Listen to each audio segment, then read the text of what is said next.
Have you ever asked yourself that question? You know, am I tolerated or am I celebrated? Well, in today's episode, I'm going to unpack tolerated or celebrated. Where do you actually stand? Again, tolerated or celebrated, where do you actually stand? I go by the name of ED. We're not going to make this complicated. It just means Ed. I have an 8 point framework in which I'm going to break down 8 points. And then I'm going to send you on your way, family. Today's episode is really special. It's dear to my heart, and I hope that you really truly enjoy it because we constantly ask ourselves, hey, really, am I appreciated here or do I need to really keep it moving? Am I really just being tolerated for the meantime in between time or am I really being celebrated and appreciated? I hope that I can truly address that for you today. Listen, let's first of all look at the concept of being tolerated. When you're being tolerated, or I should say, point number one, being tolerated, the lack of recognition, despite your hard work and your dedication, your efforts go unnoticed. There's no acknowledgement, there's no appreciation, there's no, hey, good job, or hey, we're so glad that you did what you did. What ends up happening is you feel like, uh, but really, when you break down these 4 points of being tolerated, it really sounds sort of like this. So the first point is really being tolerated. The second point is your ideals are being sidelined, or basically I like to call it sidelined ideals. Your suggestions, it doesn't matter how innovative they are, how beneficial they are, how often, or basically they're often pushed to a side and completely disregarded. Oh, you need an example for that? I'm so glad that you asked because only reason why I'm able to unpack this because I've lived on both sides of the coin, as they would say, heads and tails. And reason why I say that is because of the fact that you when you unpack it and look at how when you're being tolerated, you can make a suggestion and you may have been there longer than the person you're making a suggestion to. You may have been there, you may have the experience as well as with the knowledge of the work experience as well as really evidence to back up your claim, but it still goes unheard. And the challenge is when your ideals are sidelined, what do you do? Do you keep giving do you keep giving suggestions? Do you keep pouring into what nobody really wants to hear anymore? Or do you quiet yourself down and just say, okay, this is what it is. What are my next steps? See, family, I want to say this and I don't mean no disrespect. I mean this respectfully. We have to get to a point where we're not going to be a victim. We're going to be a victor. And what does that look like, ED? Well, we have to understand, as my grandma would say, the writing is way past on the wall, huh? What that mean, Grandma? The writing is way past on the wall. What she was saying is that the writing is on the wall and has reached past the wall. How long are you going to sit there and keep watching the writing build up and you don't make a decision? You don't make a decision. You see, I didn't say choice. You thought I was going to say choice. No, you have to make a decision. If this is where I want to be, and this has nothing to be. It just doesn't have to be work related. It can be personal, and you have to ask yourself: is this working or really benefiting me? Is there value being added to me? If this is not the value is not being added to me, then what am I doing here? I'm causing more harm to the person that or the stakeholders that I'm working with than helping because they don't like my ideals. They're being sidelined. I'm not being recognized. So why would I want to recognize them if I'm not even being recognized? All right, I'll move on. Maybe I got too close to home and I knocked on your front door. Excuse me, I rang the doorbell because I wanted to be polite. But I'm just being honest with you, family. We have to make that decision. Point number 3, feeling of replaceability. Ooh, this is going to be a tough one, so I hope that you guys are okay with this. Feeling of replaceability. There's a looming sense that you could easily be substituted, replaced, disregarded, made to exit stage right. And how do you know that? Do I want to say this? Well, all of a sudden you're sitting there and you get called into a meeting. And in this meeting, you're excited because maybe this time they'll hear your ideas. As you're sitting in the meeting, You start looking around at faces you've never seen before. People that you don't know where they came from and what they're doing here. You're like, oh, damn, am I in trouble? And you sit to listen patiently to what are the next steps. And all of a sudden, you hear your manager say, hey, I'd like to introduce your new stakeholders that's going to be part of your project management team. And I just need you to really train them and show them and get them caught up to speed of where we're at in the actual project. If anything comes up where you need my assistance, please let me know. Okay, but why do we have them here when we're doing pretty well and we don't really need these people here? No disrespect, but it seems like you're trying to replace me, not to keep me to be permanent.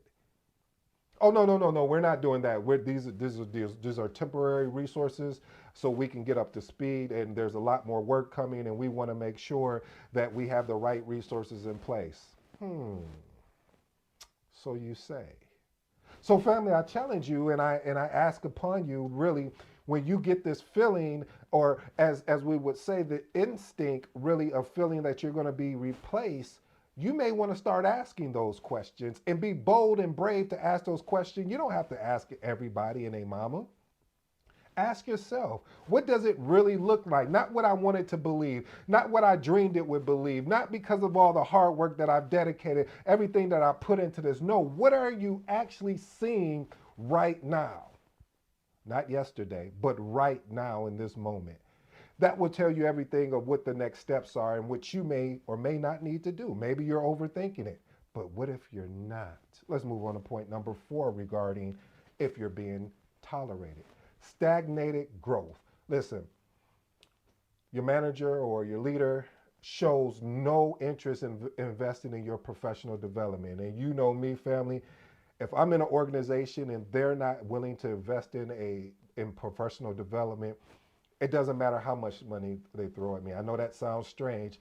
I don't, matter of fact, let's park there parenthetically. When you think about it, there was a question asked to say, would you rather have dinner? And I'm going to do a whole little thing. At first, I wasn't going to do it, but now that I think about it, I shall, and I should. The question was, would you rather have dinner with Jay-Z or 500,000? And most people, would take the 500K. I even heard Jay-Z say, hey, take the 500K. Basically, the consultation advice that I'm going to give you is in my music, and that's only $10. See, if you just pay attention to that, then he really got you on that one. You weren't paying attention, because if you paid attention, you don't know what that conversation would say. See, I love what Rick Ross said. He said, I would take the dinner with Jay-Z. He said, because that little request of what he told me to do with my music took me to another level. I like that. See, we look at the money or the financial aspect, but what happens? We get that money. What are we going to do with it? We may spend it versus what if we had the conversation with Jay-Z and he said, hey, I'm over here investing in this particular thing. A lot of people don't know about it yet, and you could probably be first, but it may require something of you, and you may have to do certain things to get there ethically, of course, but that little nugget, you may be able to go back. He said, you got about 5 or 10 years before everyone else starts finding out, and you say, hey, listen, I'm about to put money away for 5 or 10 years, and so I can be ready for that next opportunity. And like I said, I'm going to expand on that more. I'm actually going to do a video on it, because I think as I was listening, there were some things that I think we've missed, but we can pay. If I put them out there as opportunities, I think you may change your mind from taking the money to having dinner with Jay-Z. Me personally, I'm gonna take the dinner with Jay-Z. You can keep the money, and I'll tell you why at another date. But let's get back to our broadcast. Reason why I said if an organization doesn't offer the opportunity for personal development or growth within my career as around training and education, and they're scarce, there's really no true clear advancement path. Now, you may say, well, what's training and education and everything have to do with your advancement? Yes, real world experience definitely works. But I'll tell you this, especially as a project manager, you can have real world experience and you need it. You definitely need it. But let's say if I didn't have a PMP, then how could I really show a potential client that maybe we may engage with to say, hey, yes, I got the real world experience, and they'd be like, great. We know you can get the job done, but why are you not certified? If you can do this, then you should be able to just go ahead and take the PMP test and knock it out. This is a certification. This is not a you going to go after a 2 year or 3 year or 4 year degree. And so that would be a reason why for me it would be a no-go and say, hey, you know what, maybe this is probably not going to work. So I probably need to look for another organization, because to me, personal development and training opportunities are the catapult on top of the real work experience. So you get all of that together, because it's like a gumbo. You can't just have one without the other. You can't just have all the education in the world, because I've seen people do that. Like, I go get all these degrees. Okay, maybe I'm talking about me. Go get all these certifications. Okay, maybe I'm talking about me. And then didn't have the real world experience.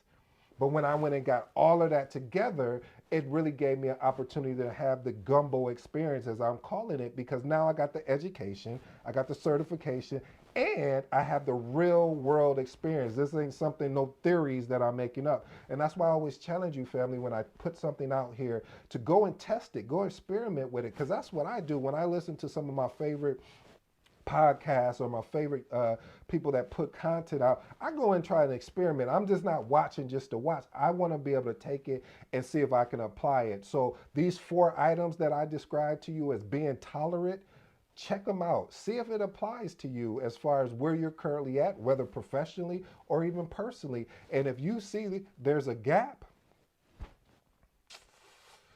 as my guy I know Rail got some explaining to do. All right, let's move on to something positive.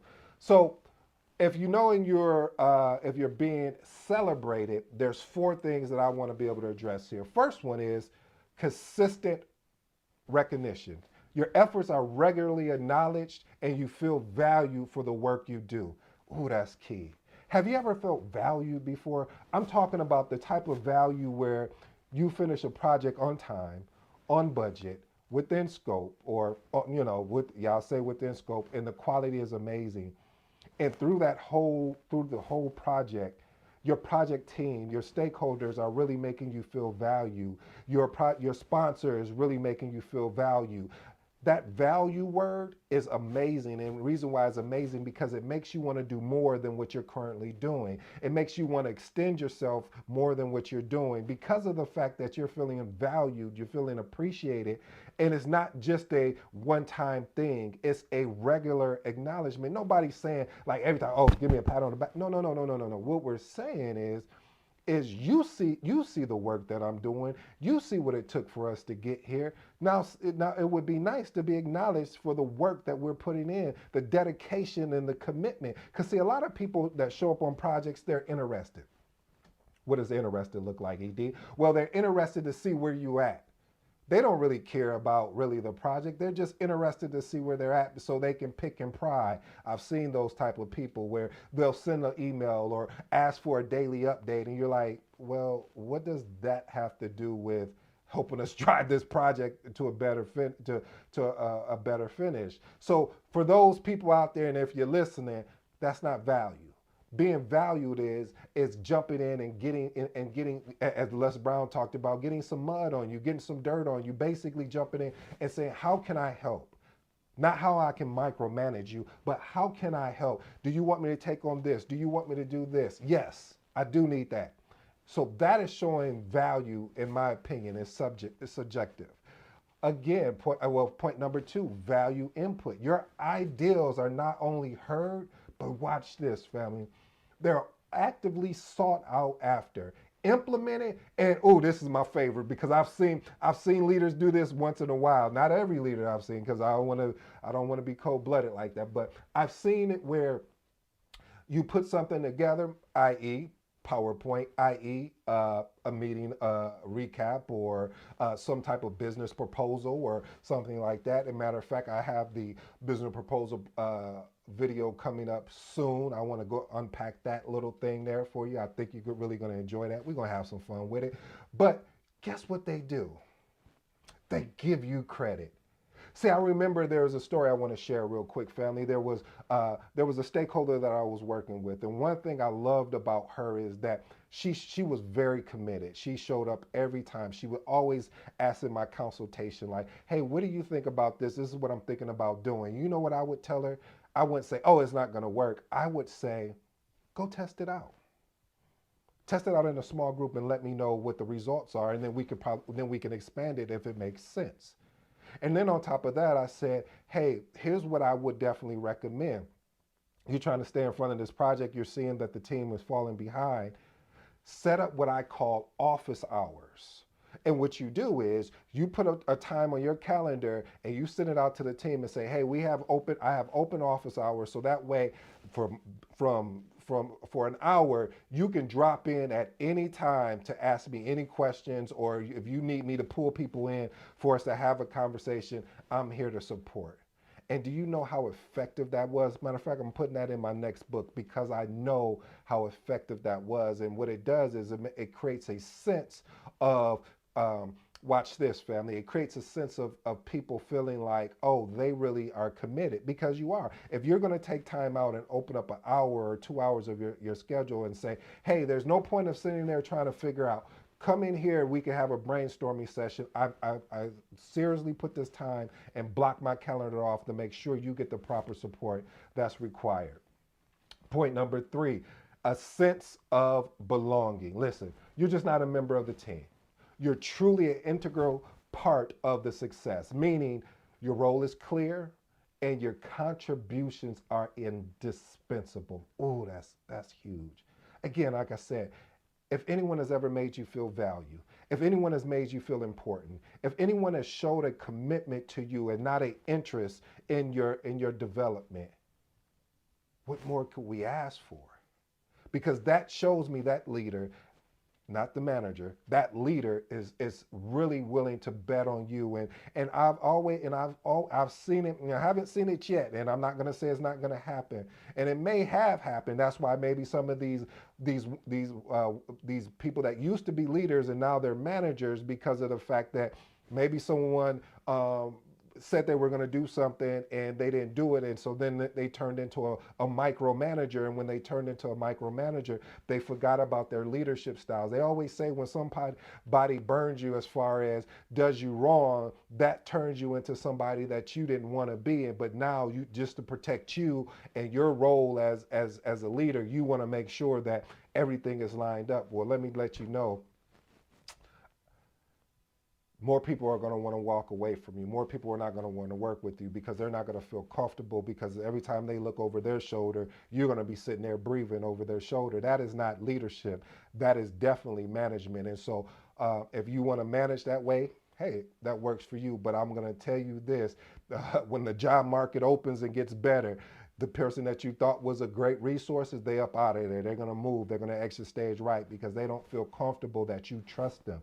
This is about a trust. If you say you're going to do something, of course, I'm going to verify that you've done it. I'm going to verify that you said you're going to do it. But you don't have to, there's certain resources that you don't need to be hovering over. You need to give them an opportunity, because if they want to be able to earn your trust. And the way they can earn your trust is saying, "Hey, I'm going to be able to do this." And sometimes people don't feel comfortable coming back to you and saying, "Hey, I'm stuck here, I'm stuck there," because of the fact that they know, well, maybe I'm probably going to get micromanaged if I say this, so I better go and figure it out, instead of taking, my favorite word, collaborating together. So again, family, for point number three, I know this is a long video, but I'm really passionate about you being tolerated versus you being, celebrated. I'd rather be celebrated any day, because you can go anywhere in this world and be tolerated. Let me move on to point number four, investments in growth. As I said before, if there's an organization or a partnership that I'm in, I'm working with,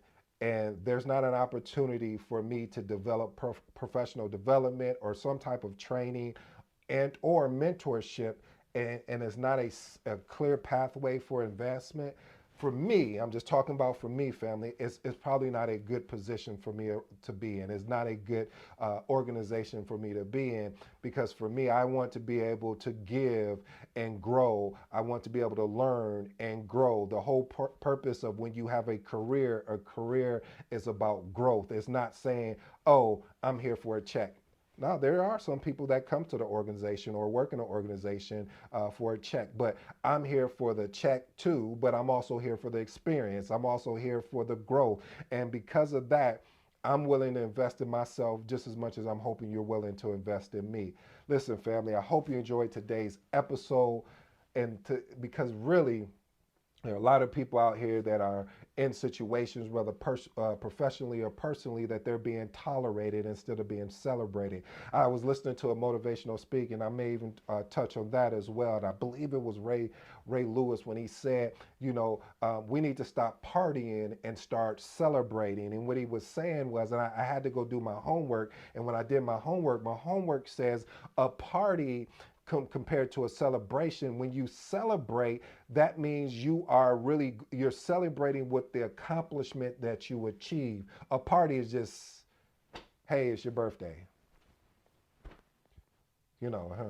Versus a celebration, you had to achieve something, some type of milestone, watch this, or some type of really high achievement for us to create a celebration, because we're not going to just be celebrating just anything. A party is always going on, but a celebration is timeless. All right, family, until next time, I'm out.